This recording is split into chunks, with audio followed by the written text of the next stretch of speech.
大家好，欢迎来到农村美食课堂。本期课程主要讲解原味肉糕的制作方法。要想吃到这样的 Q 弹的肉糕，制作的正确方法是必不可少的。那么，像这样 Q 弹的肉糕是怎么装盘制作和蒸煮的呢？跟着我的步骤一起来学习吧。首先准备好托盘，托盘上铺盖一层保鲜膜，目的是使肉糕在蒸煮的时候不容易粘盘，易于脱模。接着把准备好的肉酱均匀放入托盘里。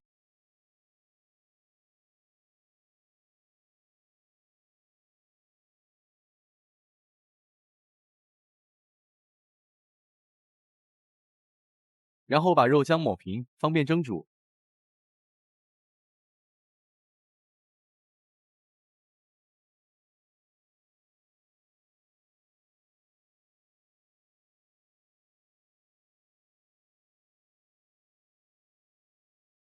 锅里放入适当是水，架上蒸架，然后把准备好的肉糕依次放到托架上进行蒸煮。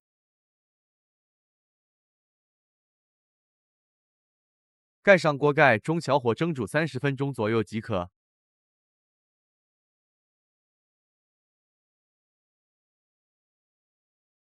把蒸好的肉糕取出，摆放好晾凉。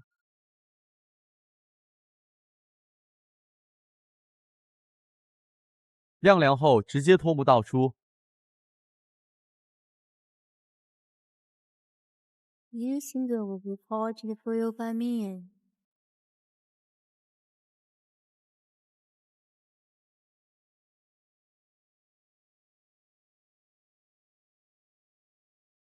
然后切成自己需要的大小即可。